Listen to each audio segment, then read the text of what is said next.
5 características que, se você quiser ser discípulo de Jesus, você precisa desenvolver. E a primeira que eu quero mencionar aqui é a oração. Jesus orava.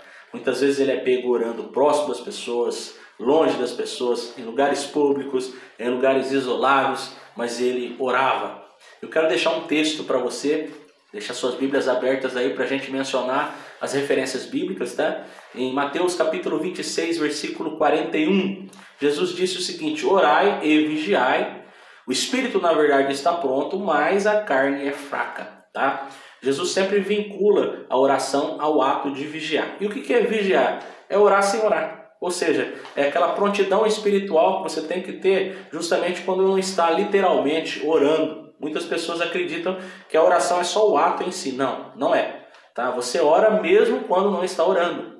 Você passa informações aos céus mesmo quando você não está falando nada com sua boca. Tá? Toda a sua vida é uma oração, tá? Toda a sua vida é uma informação. E essa informação que você passa aos céus é que deve ser acompanhada com aquilo que Jesus te ensinou, ou seja, a sua vontade de colocar em prática. Isso é a vigilância. Vigiar é estado de oração. Vigiar é orar sem orar. Então não adianta a gente apenas ter alguns momentos ali para falar com Deus e quando se levanta dessa oração a gente não colocou nada em prática. Aí não vale. Tá? Algumas pessoas perguntam, olha, qual que é o jeito certo de orar? De joelho, em pé, sentado, não importa. Tá? Infelizmente, alguns religiosos acreditam que Jesus só vai te ouvir quando você orar de joelhos. Se você já ouviu isso de algum religioso, eu peço que você deixe no comentário aqui embaixo, tá? Porque eu já ouvi. Mas isso não é verdade, tá certo? Ali em João capítulo 4, uma mulher pergunta para Jesus onde nós devemos adorar. A palavra adorar, ela era intimamente ligada ao ato de ajoelhar-se. Tá? A palavra adoração, ela significa prostrar-se. Tá? Então, era um gesto muito representativo no mundo antigo, principalmente entre os judeus. E o que acontece? Essa mulher samaritana pergunta para Jesus onde devemos nos ajoelhar, em Jerusalém, em Samaria? E Jesus responde, olha, nem em Jerusalém, nem em Samaria, porque os verdadeiros adoradores adorarão o Pai em espírito e em verdade. Ou seja, não há um gesto, e sim uma condição do coração. Não importa se é de joelho, se é de pé, se é andando de bicicleta, tá? Se fosse assim, a gente só estaria de fato falando com Deus quando abrisse a nossa boca. Mas não, a gente pode orar com pensamento. Tá? A gente pode orar, agradecer a Deus mesmo sem abrir a nossa boca. Tá? Então nós precisamos abrir o nosso entendimento e sair daquela religiosidade aprendida. Tá? O Evangelho é muito mais lindo do que uma religião. Tá certo? Então outra pergunta que o pessoal costuma fazer. Olha, como que a gente pode orar em graça no Novo Testamento? Como que devemos orar? Olha, faça confissões. Tá? Aprenda o que Jesus te fez e confesse isso. Confesse, Jesus, obrigado por sua morte e ressurreição. Obrigado por estar me apresentando o Evangelho. Eu te agradeço, Senhor, por ter me trazido à existência. Eu te agradeço por estar iluminando os meus caminhos. Confesse agradecendo, agradeça confessando. Tá? Então, leia os Evangelhos, descubra cada dia o que Jesus tem feito por você e confesse isso. Repita isso, tá? É importante que isso aconteça na oração. Outra coisa, a intercessão. Quando você intercede por alguém, você não está preocupado consigo mesmo. Você está mostrando que enxerga uma outra pessoa, tá? A oração de intercessão é quando você não ora por si mesmo, mas ora por outra pessoa. Isso é empatia. Isso significa que você não é egocêntrico. Isso significa que você não é o centro de si mesmo, mas que você percebe também a dor do seu irmão. E agradeça. Agradeça sempre ao Senhor. Peça aquilo que você acredita que precisa ter e permita que a vontade de Deus se cumpra, mesmo que aquilo que você pedir não venha, que você tenha um coração grato, mesmo assim. Certo? Vamos para outra característica então. Segunda característica que quem segue Jesus precisa ter é o serviço. Eu quero deixar claro que aqui nesse vídeo a gente não vai comentar todas as características essenciais para um cristão. Vamos falar só sobre 5, em outros vídeos vamos comentar sobre outros, tá? Mas o serviço é sim uma característica fundamental para quem segue a Cristo. No texto de Mateus, capítulo 25, versículo 40, está escrito: quando fizestes a um desses meus pequeninos, a mim me fizeste. É um texto bem conhecido, relata aquele momento em que pessoas chegaram até o rei e perguntaram: quando te vimos nu e te vestimos? Quando te vimos enfermos e fomos te visitar? E o rei claramente vai dizer para essas pessoas que quando fizeram a qualquer outro ser humano, estava fazendo para ele. Tá? Então, nesse texto nós vemos a necessidade de que algumas pessoas têm e de que algumas outras pessoas têm recurso de Deus para supri-las. Então, neste mundo, sempre haverão pessoas que estão precisando de ajuda e sempre haverão pessoas que podem dar aquela ajuda, tá? Essas pessoas que podem dar aquela ajuda serão os servos de Deus nesse mundo, se elas assim quiserem. Tá? Então, você quer servir a Deus, o jeito de você fazer isso é servindo ao próximo. Tá? Então, no texto a gente vê pessoas que precisam comer, se alimentar. Se você tem condições, alimente alguém. Você vê ali pessoas que precisam ser visitadas, precisam só da sua companhia. Se você pode ser a companhia de alguém, se você pode ser os ouvidos para a história que alguém tem para contar, então seja. Ali nós vemos pessoas que estavam com frio, então se você pode agasalhar alguém, o faça. Enfim, depois você lê Mateus capítulo 25, que é maravilhoso. Mas o serviço é fundamental para quem quer ser discípulo de Jesus. Estar com o Espírito sempre pronto para perceber o outro e ajudá-lo. Tá? Não dá para você falar que é de Jesus se você não está nem aí para os problemas das outras pessoas. Tá? No mínimo do mínimo você precisa orar por elas, mas orar com o coração, orar em amor. Isso é o mínimo do mínimo. Mas se você tem bens, se você tem tempo, se você tem recursos, se você tem um prato de arroz a mais, por favor, não deixa aquela pessoa passar desapercebido por você. Tá? Você, de fato, mostra ser um verdadeiro cristão quando serve. E isso o próprio Jesus mostrou também ali em João 13, quando ele pegou uma toalhinha, pegou uma bacia de água e foi lavar os pés dos discípulos, dando exemplo. Olha, vocês precisam servir uns aos outros. Tá? Comece pelo seu próximo, comece em sua casa. Sirva, seja uma pessoa que gosta de servir, sem preguiça. Tá? Sem preguiça para servir as pessoas. É uma característica fundamental para quem segue Jesus, tá certo? Vamos para outra característica então. Terceira característica que quem quer ser discípulo de Jesus precisa desenvolver: o perdão. Lucas capítulo 23, versículo 34, está escrito que Jesus orou pelas pessoas que lhes causava dor, tá? Ele disse: olha, Pai, perdoa-os porque eles não sabem o que fazem.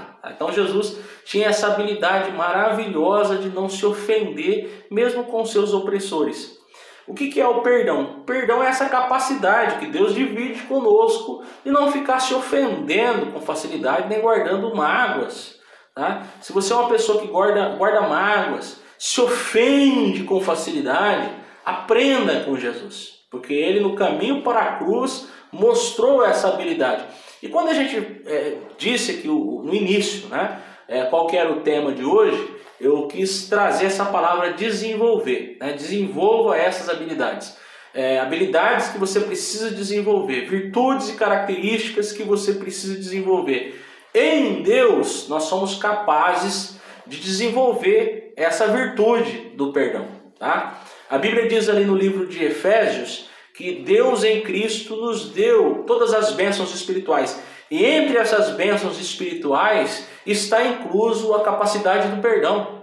Tá? Então, se você acha difícil perdoar, se você se ofende com muita facilidade, você precisa então usar esse recurso, acreditar que esse recurso já foi dado por Deus para você e ir para a prática. Tá? Então amanhã ou depois alguém te ofende, ao invés de você ficar todo bravo, ficar angustiado, ficar se remoendo, perdoa e segue a vida. Tá? A vida vai te trazer muitas ofensas, basta que você não as guarde dentro do seu coração. A capacidade de perdoar vai fazer você viver muito melhor, com muito mais qualidade. A capacidade de você não ficar guardando raiva, você não ficar guardando ofensa, essa habilidade que Deus te deu vai te fazer viver uma vida com muito mais qualidade. Isso é presente de Deus para você. Tá? Apenas coloque em prática. Ah, eu não consigo. Consegue sim. Tá? Se você já tem experimentado isso, você sabe o que eu estou falando para você é pura realidade. Tá? E se você ainda não experimentou, a partir de hoje faça isso. Tá? Uma vez Pedro perguntou a Jesus: até quantas vezes eu posso perdoar o meu irmão até 7 vezes, porque o judeu tinha esse negócio com 7, né? 7 era o número da perfeição para eles gostavam muito do número 7. Aí Jesus respondeu para Pedro, não 7 vezes, mas 70 vezes 7 no dia. Ou seja, Jesus ali disse que não tinha uma base numérica para o perdão. Você sempre tinha que ter essa prontidão, existir com essa prontidão de, sabendo que alguém vai te ofender ali na frente, já está com o coração apto a perdoar e a não guardar rancor. Tá? Então, quem quer ser discípulo de Jesus precisa aprender a perdoar e não ficar guardando rancor. Tá bom? Vamos então para a quarta característica. Quarta característica que um discípulo de Jesus precisa desenvolver é a paz. Um discípulo de Jesus deve promover a paz.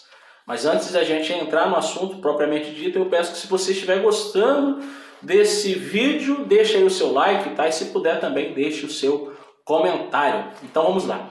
Ali em Lucas capítulo 9, versículos 55 e 56, Jesus exorta, repreende 2 dos seus discípulos, Tiago e João, porque eles, quando chegaram junto com Cristo ali em Samaria, perceberam que algumas pessoas rejeitaram o Senhor e eles ficaram furiosos. Eles queriam pedir para Deus descer fogo do céu para acabar com aquelas pessoas. Aí Jesus disse para eles, olha, vocês não sabem de que espírito são, porque o Filho do Homem não veio para destruir as almas dos homens, mas para salvá-los. Então Jesus promovia a paz. E olha só o pretexto daqueles discípulos. Eles queriam justificar a sua violência em Deus. Sabe aquela pessoa que fica falando, olha, Deus vai pesar a mão, Deus vai fazer justiça, mas lá dentro, no fundinho do coração, ele não quer que se faça justiça. Ele quer que alguma coisa ruim aconteça com aquela pessoa. Então, Jesus já deixou bem claro, olha, o espírito de quem é de Jesus não é desses. Tá? Então, a característica de ser promotor da paz é fundamental para a pessoa que é discípula de Cristo, certo? Se você está num ambiente em que promovem a violência, tá? Não jogue mais pólvora nesse ambiente. Tá? No máximo você dá uma disfarçada e sai. Sabe aquela roda de parentes, aquela roda de amigos? Todo mundo está falando de matar, todo mundo está falando de destruir, quer esganar. Não, o discípulo de Jesus deve ser propenso a não violência, certo? Então, outro texto que a gente pode falar sobre isso, mencionar sobre isso, é o próprio ato da crucificação de Jesus, como a gente já falou aqui nesse vídeo. Jesus em todo o tempo manteve a calma e a paz. Aí alguns dizem, mas é Jesus. Então, mas a gente por muito menos, muitas vezes perde a paciência. Tá? Então tem pessoas que infelizmente aprenderam uma cultura da violência, da vingança. Tá? São extremamente vingativos, furiosos, mortais. Isso não é característica de um cristão autêntico. Um cristão precisa semear a paz e fugir da destruição, certo? Vamos então para a nossa última característica e vamos em frente. Quinta e última característica que vamos citar nesse vídeo, a humildade. Ali em Mateus capítulo 5, versículo 3, Jesus disse, bem-aventurados os humildes, porque deles é o reino dos céus. A própria origem da palavra humildade é linda, né? Porque a humildade vem de humus. Humus é aquela terra fértil que o que planta dá. A pessoa humilde está sempre aprendendo, tem um coração fértil. Tá? Ela aprende com pessoas mais novas, aprende com pessoas mais velhas, aprende com a vida, aprende com seus próprios erros e aprende com os erros dos outros. E o fato de estar aprendendo muita coisa nunca as torna arrogantes. Elas conseguem continuar humildes, independentemente do que aprenderam ou do que já conquistaram. Muita gente associa a humildade à pessoa desprovida de recursos nessa vida, mas isso não é verdade. Tem pessoa que é bem pobrezinha financeiramente falando e mesmo assim não são humildes, ao passo que tem pessoas que têm bastante recursos financeiros e tem essa característica, tá? Então, humildade não necessariamente tem a ver com a pessoa que é desprovida de bens nessa vida, certo? A gente precisa entender que a humildade é uma característica divina na vida do ser humano, é uma característica cristã, tá? É uma característica, é uma virtude, tá? E não uma condição social. Então você vai encontrar sim pessoas que estão na miséria, tá? e são arrogantes. E você vai encontrar pessoas que são magnatas e são humildes, certo? E que a gente aprenda a desenvolver essa característica, tá? Sendo sempre humildes, tá? Aprendendo e crescendo. E ao passo que crescemos em conhecimento, crescemos em sabedoria, crescemos em informações, nunca nos sintamos superiores a ninguém, tá? Às vezes eu vejo um e outro que está pregando o evangelho genuíno também, a pregação dele é genuína, mas o comportamento dele não é genuíno, tá? Então, infelizmente, há pessoas que têm a mesma pregação do evangelho que a gente apresenta aqui neste vídeo, mas que ainda não desenvolveram a humildade, tá? Tá condenando todo mundo que não faz como ele vai para o inferno, pelo amor de Deus, tá? Eu quero deixar claro para vocês que tem gente boa de Deus em todo lugar, tá? Gente boa de Deus no sistema, nas mais diversas religiões, gente sincera, tá? Gente que é de Deus, certo? Só estão com as informações erradas, mas podem dar um banho de humildade, tá? Onde quer que cheguem, tá? Então, por favor, não pensem que todo mundo que pense diferente de nós está condenado, não tenha virtudes, porque tem. Tem pessoas que a gente precisa aprender, tá? É bom a gente dizer isso, porque algumas pessoas que estão pregando o evangelho hoje, o conteúdo é sincero, mas o comportamento não é. Os comportamentos estão cheios de arrogância. E que a gente fique longe disso, de comportamentos assim. A gente não precisa sair condenando as pessoas, mandando elas para o inferno. Ah, descobrimos uma verdade agora. Ah, quem não descobriu ainda está para o inferno, vai para o inferno. Pelo amor de Deus, tá? Não é assim que funciona. Tá? Tem gente que ainda está no sistema, ainda faz as coisas do sistema, mas não é malandro, tá? É pessoa do bem, tá certo? Então, gente, que Deus abençoe a todos vocês. A gente vai ficando por aqui. Se você gostou desse vídeo, compartilhe com alguém que você sabe que vai gostar também, tá? E assim a gente vai continuar crescendo neste canal, tá? Quanto mais pessoas a gente alcançar com esse evangelho, melhor. Um abraço.